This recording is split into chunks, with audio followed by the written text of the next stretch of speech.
Good morning, everybody, and welcome. We'll be starting in just a moment or two.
Good morning, everyone. We'll be starting in 1 minute. We're just having a lot of people join us.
All right, I think we're going to get started. Good morning, everybody. It's funny to look into my screen and not see all your faces after all the Zooming I've been doing. So I will imagine that we have over 100 people signed up for this morning. So thank you for joining us. I'm Tom Linfield. I'm the Vice President of Community Impact here at the Madison Community Foundation. And let me just start by thanking you all for the extraordinary work you've done during the pandemic. I've had the joy of talking with at least 400 different agencies over the past year and a half. So I know your joys and I know your pain, and I know how many of you were flexible and nimble and changed the way that you worked, embraced online teaching, deepened your commitment to those you were working with, went to much more holistic services as the people you worked with lost their jobs, as you furloughed your staff, as you shuttered your doors. So we are very excited today to be able to play a small role in helping perhaps ease some of the financial pain that you've experienced over the last year and a half.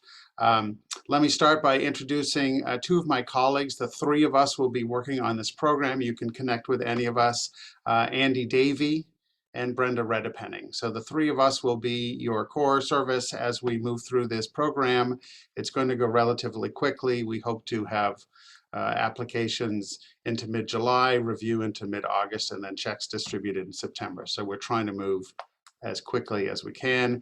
You can reach out to any of the three of us, and the best way to do that will always be to email us at dcfund@Madison Gives. So it's the regular madisongives.org that you use for any staff member at the Madison Community Foundation, but you'll use the DC Fund, and all three of us will have access to that email and get back to you. Okay, thanks, Andy and Brenda. So let me before I get into the meat of this, let me just mention a little bit of the webinar protocol. We do have the chat room open. Many of you are already using that. And we also have the Q&A available. So if you have questions for us as we go along, I think most of this webinar will actually be around questions, your questions.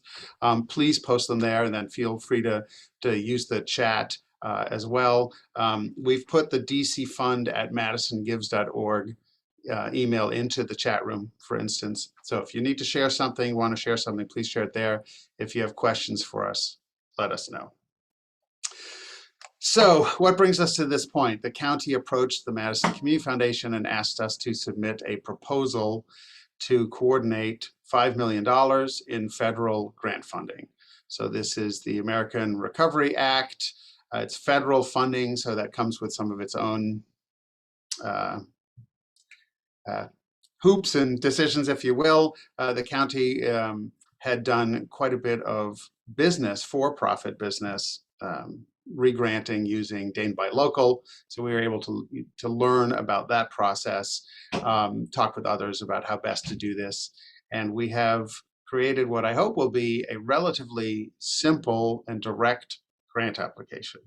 So for those of you used to more complicated grant applications, where you're submitting full budgets and you're writing narrative and you're trying to prove, your need, and you're developing measurable outcomes, all of the things that with many of you I've had conversations about the Madison Community Foundation Community Impact Grant Making. In this case, it's really, if you've looked already, it's really 7 or 8 financial questions and then a 1-paragraph narrative. So hopefully it is very straightforward. And again, if you have questions as you go, you let us know. We do have a frequently asked questions sheet. And so part of the, and that will be a living document, if you will. We will keep adding. So as we get good questions that are relevant, we were trying to be as proactive as we can to answer any questions you may have. The guidelines themselves are relatively simple. You must be, to be eligible to apply, we've got eligibility. You must be a Dane County nonprofit, so housed in Dane County, operating in Dane County. There are 3,000 potential 501c3s in Dane County who may apply. So we do realize that it's a very broad applicant pool. It is open to nonprofits of all types. So not simply the 4 focus areas that the Community Foundation generally works in, but anything, be it health, be it restorative justice, be it learning education, animal care. If you are a public 501c3 in Dane County, you may apply. I do not know how many applications we will get. Again, 3,000 may apply. And so we will only know July 19th when it closes what kind of applicant pool we are looking at. $5 million sounds like a very large number until you start thinking of dividing it by 500 or by 1,000 or by 3,000. So we are hoping to be able to fund a variety. Our intention is to have the low end be $2,500 and the high end be $50,000. That is in part dependent on the size and scope of the agency, the size of the deficit you may have run in 2020, and the number of applicants that we get and how widely we can spread the funding. The county asked that the major criteria be, did the agencies lose money in 2020 compared to 2019? So this is very much based, first of all, on those numbers. So comparison of your 2019 revenue and expenses compared to your 2020 revenue and expenses. And we know that this is complicated by the fact that some people's programs went way down, so they didn't need to raise so much money in 2020. And some people experienced quite a bit of extra money coming in because philanthropy was so high. Here at the Community Foundation, we had a record year of donors giving through us to different organizations. Over 29 million went out in 2020 from Dane County, from the Madison Community Foundation, and that's unprecedented for us in our history. So we know that it was a crazy kind of a roller coaster year in terms of funding need, giving, etc. I, for one, am always looking for silver linings of the pandemic, and one of them I hope will be that those who hadn't given in the past and did give, or those who had given in the past and gave more this year, will continue to do so. I think um, the pandemic will continue to have an effect on nonprofits and their operations and finances for quite a while. And then moving into the future, we just always want to inspire more philanthropy and see more philanthropy.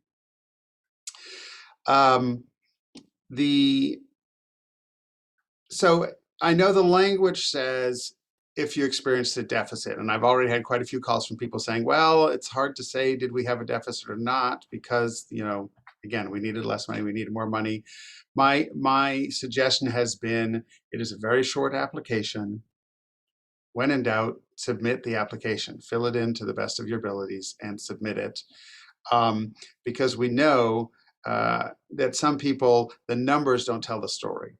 And that's why the narrative is there. So for some of you, it'll be very straightforward. This was 2019, this was 2020. And the numbers dropped. We ran a huge deficit. Also, we asked, did you have extraordinary expenses due to COVID? So for instance, we know that food pantries, some of them spent over $100,000 building outdoor facilities so that they could serve people safely during the pandemic. So that would count as an extraordinary additional cost related to COVID. We know that some people pivoted to online teaching and had to buy computers or build a virtual classroom. So these are the kinds of things that the county was really interested in. Did you lose money? And did you have expenses you wouldn't have ordinarily had? That's kind of the double squeeze of the pandemic. And address those. And then if you feel that the numbers don't really tell the story you're trying to tell, that's why we have that short narrative. So you have a paragraph to kind of explain if there are any special circumstances or give the reviewers a better sense of what you're trying to portray in the contrast. But it all has to do with the contrast. So I should add, because we've had this question already, you must have been in operations in 2019 and 2020. And we do ask, what kind of IRS reporting document do you use? If we didn't ask for that as an attachment to this point, if we do get to the point where we're thinking of funding you, we may ask to see a copy of that. But we really wanted to make sure you were operating in 2019 and 2020, because that's the idea of the contrast.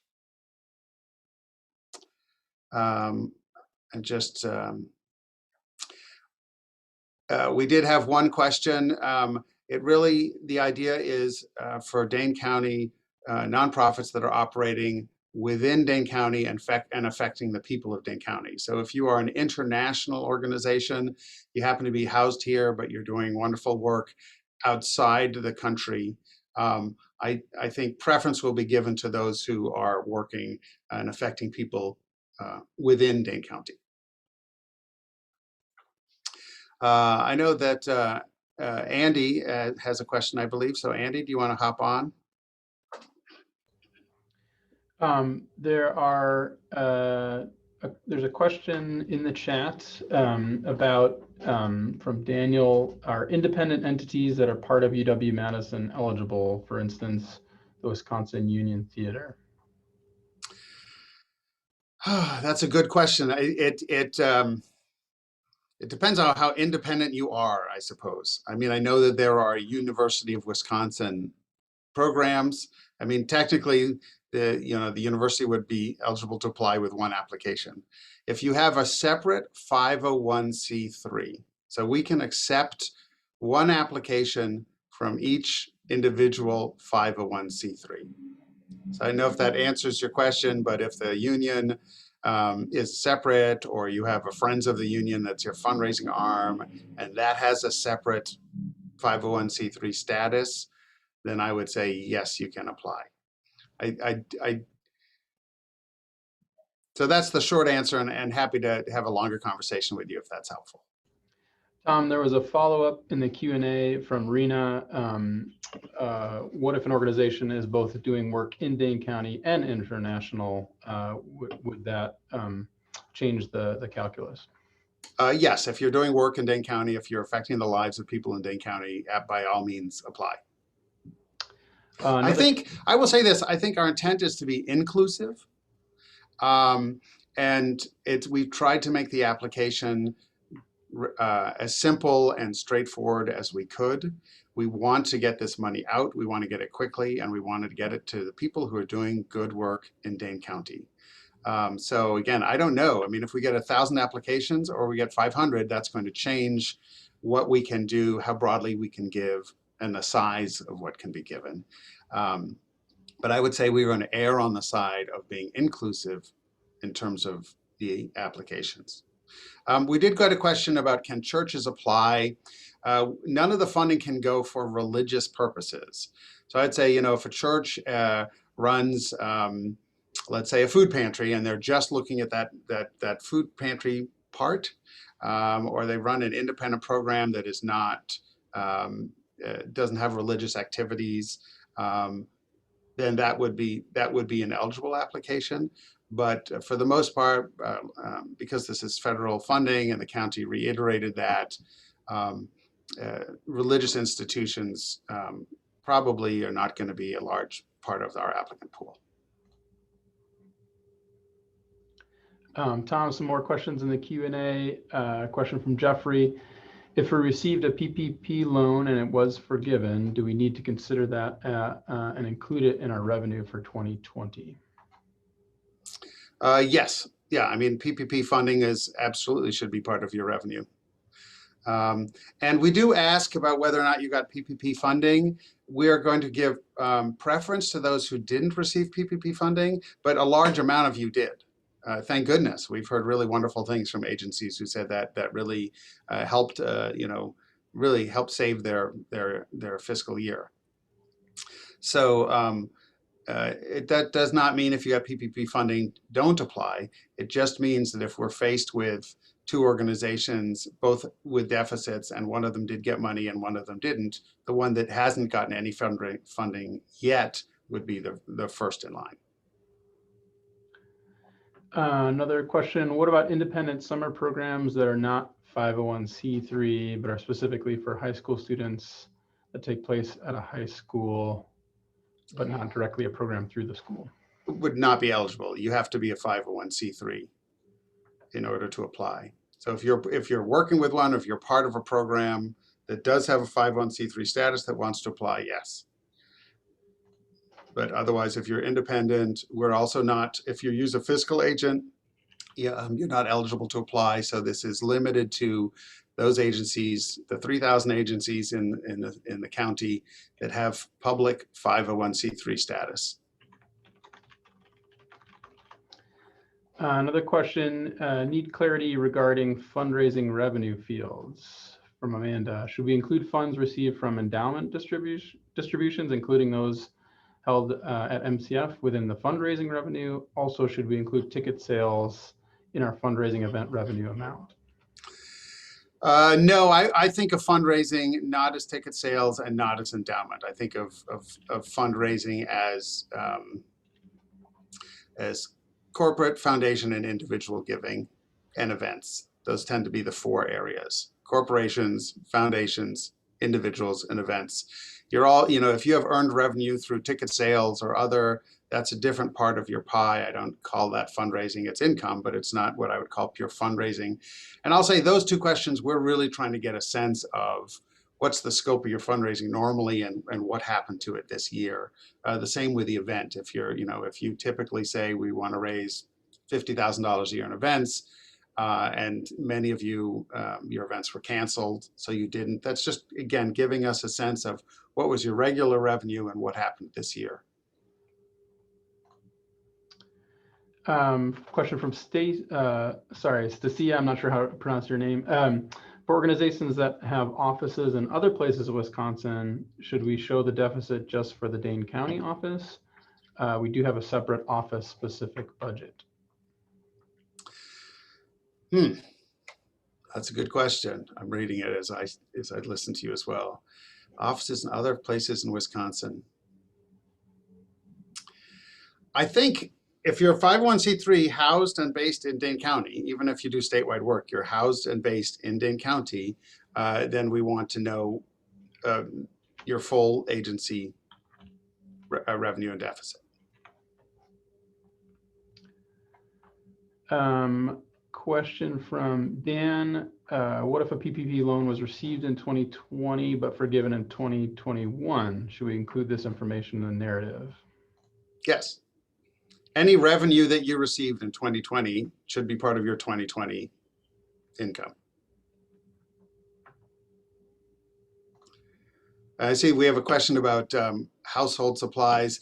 Anything that you did that was pandemic related, that was an additional cost, something you did not ordinarily do. So if you were delivering food, you were delivering personal essentials to families, to the elderly, things that you wouldn't have ordinarily done, pre-pandemic, and then pandemic pushed you to do, that's the eligible. So that's what we're really curious about is how did the pandemic change, and if so, did it increase your costs for programs you would not have ordinarily done? Question from Lisa. So is it only fundraising revenue and expenses, not earned income?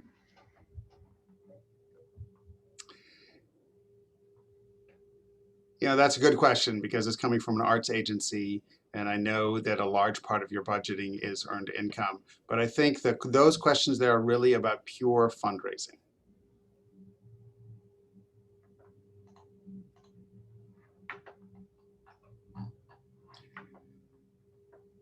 Are there other questions? So this is really the part you can ask anything you want. Do you have concerns about anything? Anything you think we're missing on the website that would help provide clarity?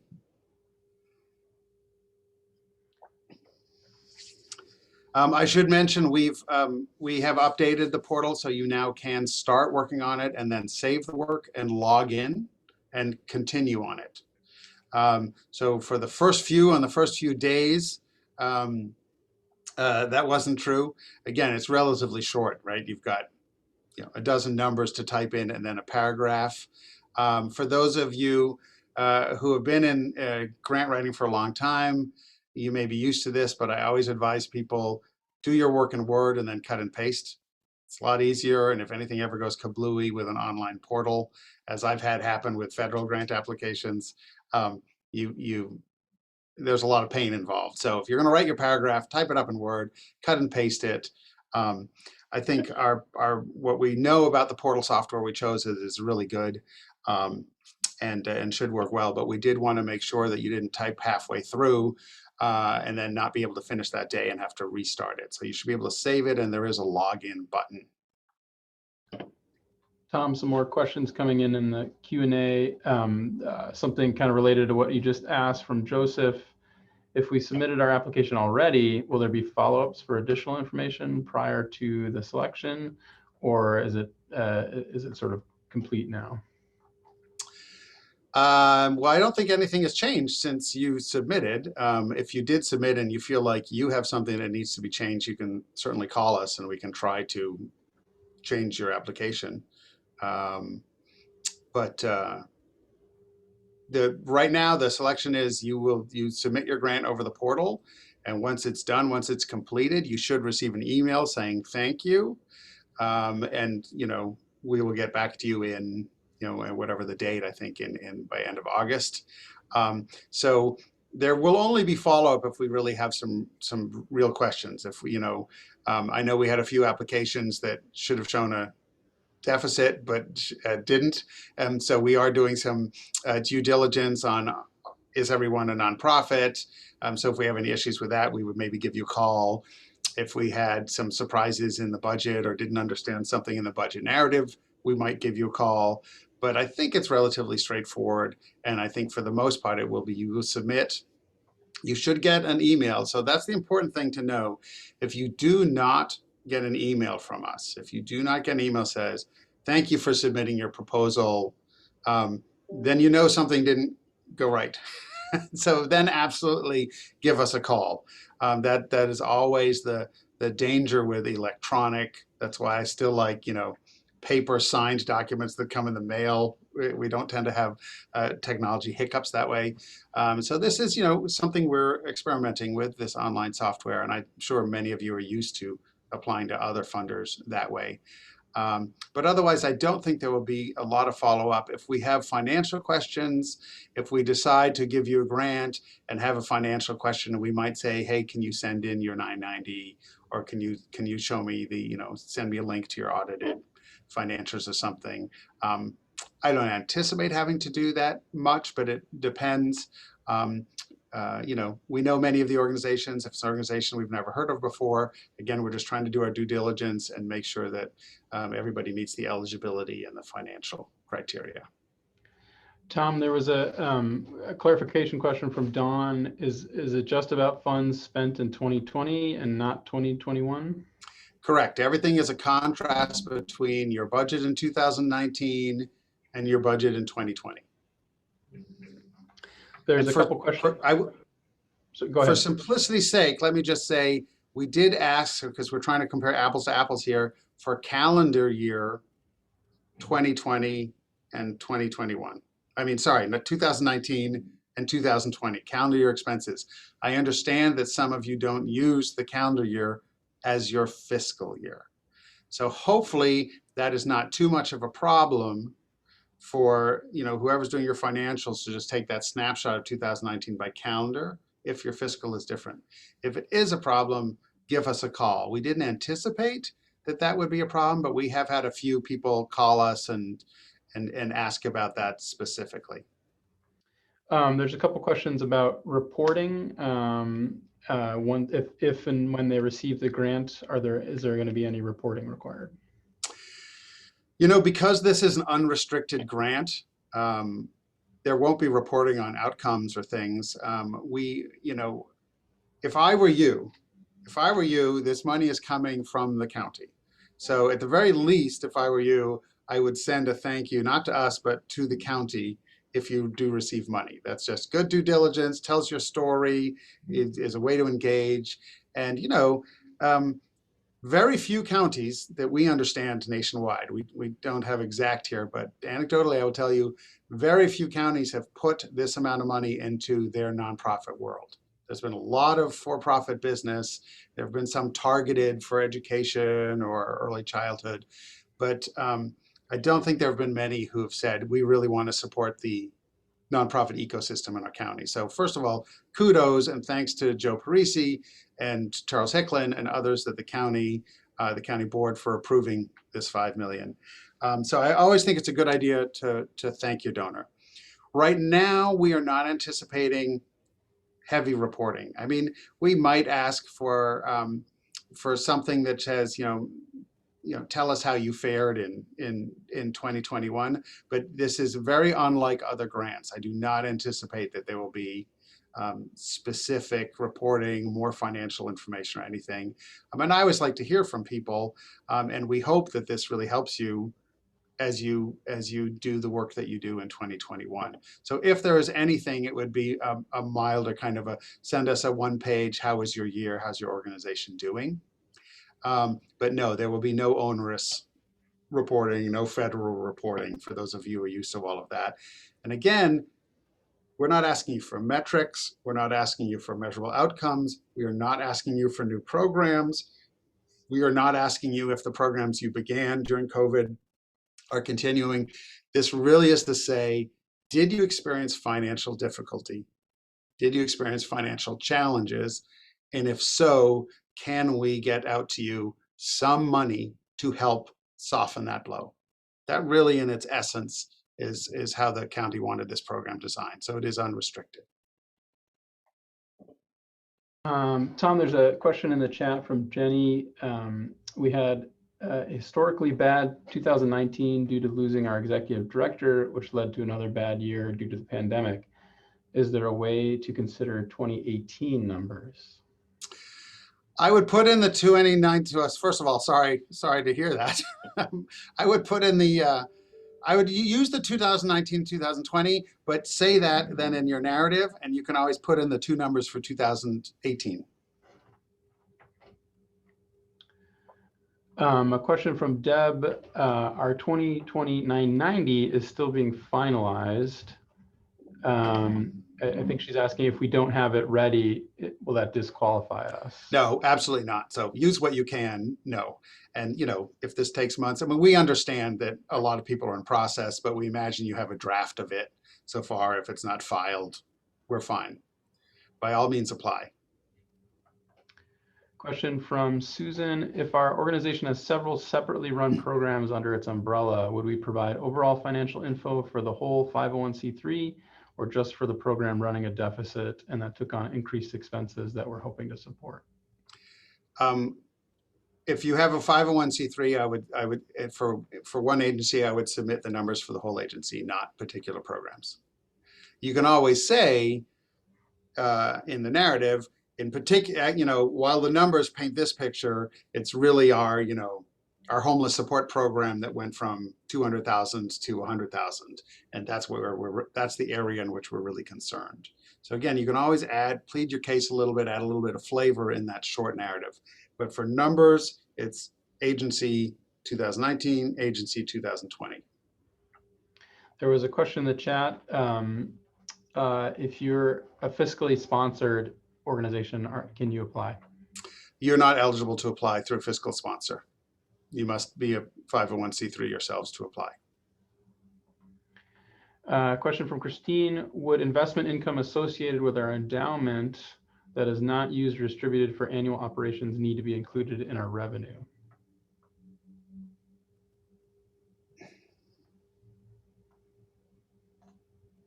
Good investment income associated. However you typically report on an annual basis your revenue is what you would use. So if whatever you're tracking normally and filling into your 990, so I'm not sure whether agencies generally are putting that in or not. The investment income, that's a good question. I mean, if you have an endowment with the community foundation, we're probably reporting on that. And the investment income is, while it is your fund, it's building up really the corpus of the community foundation as an aggregate. So I would imagine no, but we can double check on that. I can talk with people far more financially savvy than I am to get you an answer to that question, and we'll put it into the frequently asked questions.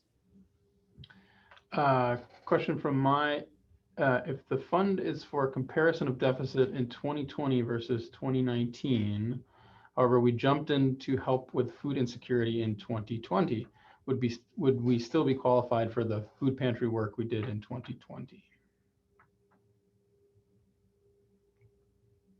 I'm not sure exactly what that question means, but I would say if you were not in the food insecurity area in 2019, so that wasn't part of your budget, and then in 2020, because of the pandemic, you really increased your work in that area, that would be part of increased expenses due to COVID. So if you had a food pantry going already, that's your regularly budgeted item that you would have done in 2019 and 2020. But if you had additional expenses to what you're doing, or if you were all of a sudden, going from, we have a food pantry, but now we're driving around town delivering boxes and personal essentials, and we're increasing, whatever that increase is, that's what you would put in the increase due to COVID. I hope that answers that question. A question from Katie. I'm still not sure of the difference between annual fundraising revenue versus fundraising event revenue. Can you clarify again? Absolutely. So those two numbers, and I realized that looking at the form after we'd completed it. So really, this is kind of information. We're trying to get a picture of the field, if you will. So those two questions, they'll tell us a little bit about your agency, but we already have the numbers we're really looking for your agency. What we're really trying to get here is a sense of, did fundraising go down? Did event fundraising go down? We're trying to learn a little bit about the field with those two questions, and they're not exclusive. So for instance, let's say you say our agency raised, generally our fundraising pot is $150,000 a year. So in 2019 it was 150, and in 2020 it was 100. So that's one question. Then the event revenue is part of that, not an addition or separated. So of the 150 raised each year, maybe 50 of it came from your events. We know of a couple of organizations that did virtual events and actually raised more money than they normally do, but many of them did not. So if you're typically holding an annual event, so that's what we're really trying to just dig down a little bit. This is part of the research we're really doing, is trying to learn. Nobody can answer the questions right now about how is the Dane County nonprofit world doing. So we're trying to learn a little bit about that, share that with the county, and share that with donors. I mean, I can tell you, I mentioned before, I've talked with about 400 agencies during the pandemic, but there are 300,000. There are 3,000 in Dane County. I had anticipated that due to the pandemic, we would see nonprofits going out of business, and that we see many nonprofits merging. We had actually discussed with our board the potential that we would be funding quite a few mergers in 2020. We have not seen any nonprofits. I haven't heard of them. Doesn't mean it didn't happen, but I have not heard of any nonprofits going out of business. And I have not been approached by nonprofits who say, we think we can survive this and be stronger if we merge. Now, I'm always a big fan of mergers, pandemic or not, but we haven't seen that yet. So we're really trying to get a sense of how did the nonprofits fare and how did they do? So those two questions again really is, what's your overall fundraising piece, the piece that you actually go out and are asking individuals to give you money to support you, not to buy a ticket, but to give you money to support you. That's what we consider fundraising. And then just separating out that one piece, and where are you with event fundraising. If in a perfect world, if we had longer, I would have said, how did your foundation fundraising go? And compare, how did your corporate fundraising go and compare, and how did your individual fundraising? These are the kind of questions I'm always interested in learning about. But again, we really wanted to make the application as short as we could. So we may at some point follow up. I kind of dream a little bit about a survey that would go out into Dane County so we could learn, how are you doing? We've done a lot of work of saying, how do we best help the nonprofits? What do we need for the sector, let alone the individual agency? I don't think anyone right now is doing this kind of nonprofit survey work that's county-wide, and it's something we talk about and dream about. So this was just a little attempt to say, give us a little flavor financially of what happened. The MCF staff regularly attend 150 to 180 nonprofit events each year. And we didn't go to any in the last year. So we know that there's got to be a huge loss of revenue for the nonprofits for not having done those. Tom, there was another clarification about how to enter the numbers related to 990s in the fiscal year. If we run on a fiscal year, our 2020 990 tax year will end today. How should we answer for 2020? That's a great question. So what we're really, and I know this is a little bit complicated. We've had internal conversations about how to do this. We ended up deciding, and the county agreed with us, they really wanted calendar year 2019 compared to calendar year 2020 because of the timing of the pandemic, largely. I know we've had one applicant already say, I'm just going to send you our fiscal year, and it starts in July. So we're trying to see, hopefully this isn't too complicated for people who don't use a calendar year fiscal year to be able to give us the 2019 and 2020 snapshots. If that's just far too difficult for you, give us a call and we'll try to help figure that out. But we do want, the January to December 2019 and January to December 2020. That's really the comparison. There was a question in the chat from Mike. Can you apply if your organization resides outside of Dane County but has service contracts with Dane County or does work in Dane County? You may not. You do have to be housed here in Dane County.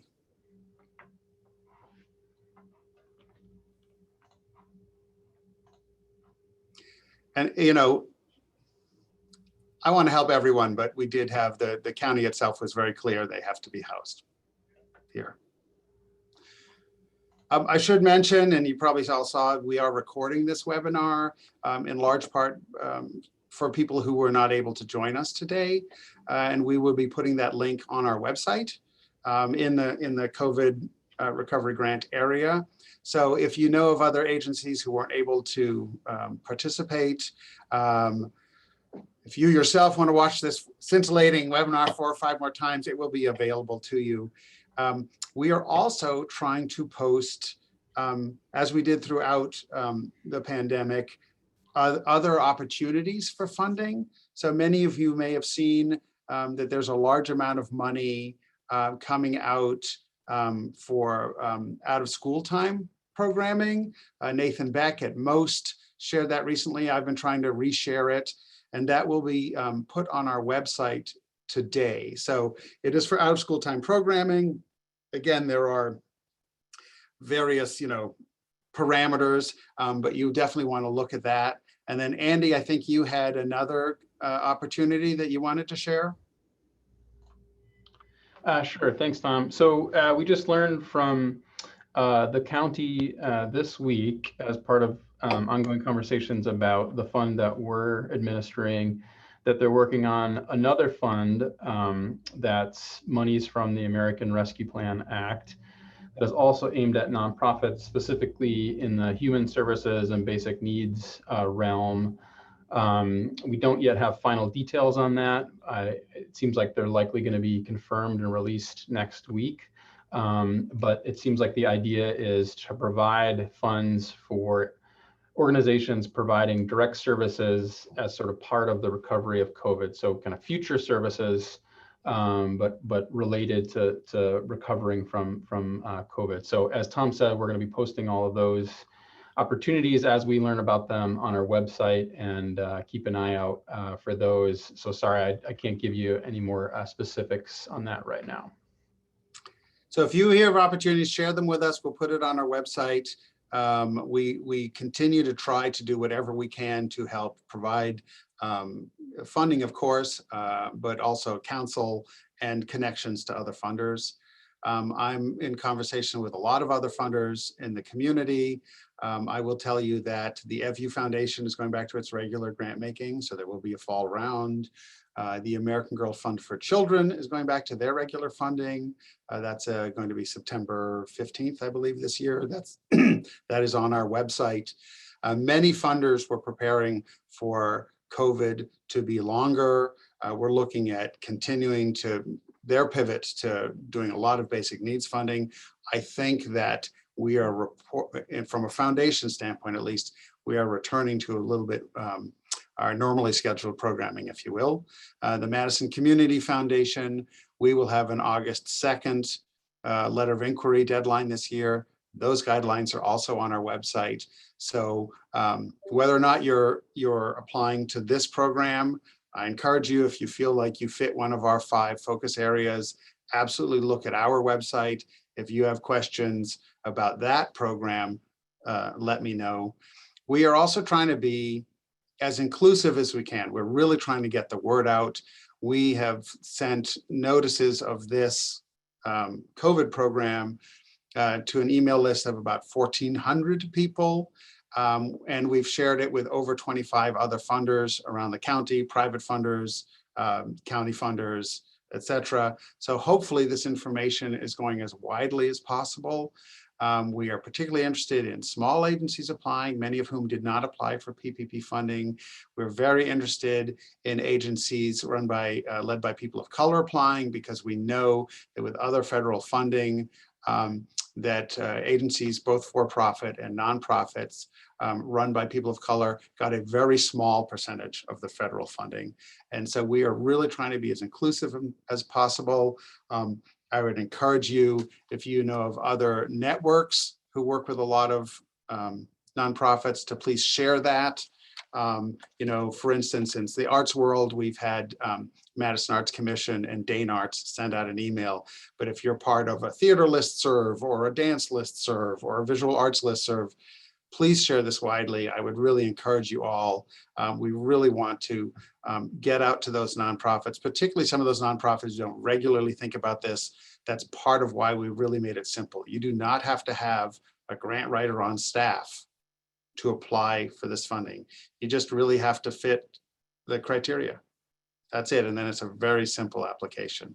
So we really appreciate anything you can do to help us get that out. And if you are able to help send it to a network, let us know. We're kind of assembling a list of networks so that in the future, if we're trying to get something out widely, we can. Tom, there was another question in the Q&A. If we are housed in Dane County, but our IRS and DFI listed headquarters is in Milwaukee because the CFO is, or do we count as being housed in Dane County? We are a vendor of Dane County as a Dane County based organization. How about this? I'll say maybe right now. Why don't you email us separately, and then we can talk to you specifically about your agency.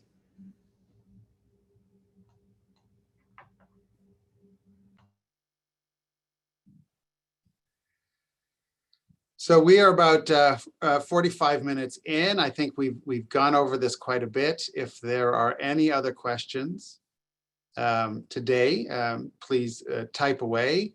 If not, feel free to email us. We are a very communicative nonprofit, and we're doing our best. We have not done this before. This is brand new for us. And the county had asked that there be speed to this process. So we have pivoted this. The initial conversations only began in April, and here we are with a live application already. We will do our best to distribute money, to distribute at least, we're hoping the least we would distribute is 2,500. The most would be 50,000, again, depending on the scope. I encourage you to apply.